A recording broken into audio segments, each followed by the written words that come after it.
تمہاری ساری پریشانیاں تمہاری خواہش کی وجہ سے ہیں، خواہش چھوڑ دو تمہیں سکون ملے گا۔ ہم ایسے منافق لوگ ہیں کہ کسی کی تکلیف کو اس کے گناہوں کی سزا سمجھتے ہیں اور اپنی تکلیف کو آزمائش۔ پرسکون وہ ہے جس کو کم یا زیادہ کی فکر نہیں۔ محبت کے بغیر ہر موسیقی شور ہے، ہر رقص محض پاگل پن ہے، سب عبادتیں بوجھ ہیں۔ جو ذہن اپنی صلاحیتوں سے بڑھ کر کل کو تشکیل دینے کی کوشش کرتا ہے اسے آرام نہیں ملے گا۔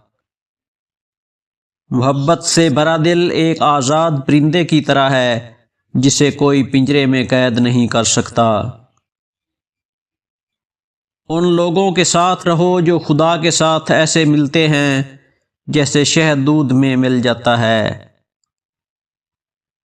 آپ دنیا میں خزانے کی تلاش میں ہیں لیکن اصل خزانہ آپ خود ہیں۔ ہو سکتا ہے کہ آپ شاخوں کے درمیان اس چیز کی تلاش کر رہے ہوں جو صرف جڑوں میں ظاہر ہوتی ہے۔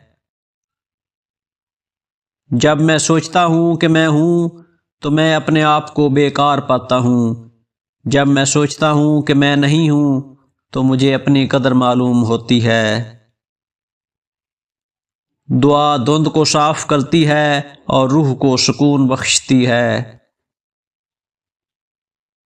خاموشی خدا کی زبان ہے، باقی سب ناقص ترجمہ ہے۔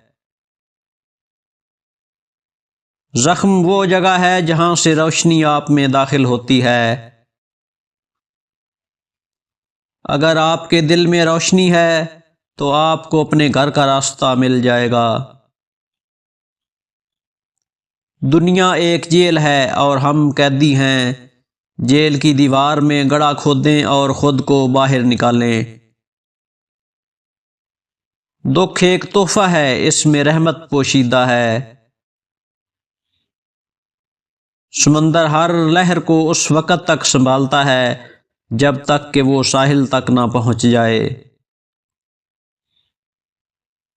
فجر کی ہوا آپ کو یہ راز بتانے کے لیے ہے کہ دوبارہ مت سو جانا۔ زمین پر سب سے خوبصورت جگہ آپ کے دل کا مرکز ہے، یہیں سے زندگی شروع ہوتی ہے۔ جب دنیا آپ کو گھٹنوں کے بل دھکیل دیتی ہے تو آپ دعا کرنے کے لیے بہترین پوزیشن میں ہوتے ہیں۔ صبر کرو، جہاں تم اندھیرے میں بیٹھو وہاں فجر ہونے والی ہے۔ روٹی کا خشک ٹکڑا اور یا رازے کو لکھ کر جیب میں رکھا کرو، بہت جلد دولت مند بن جاؤ گے۔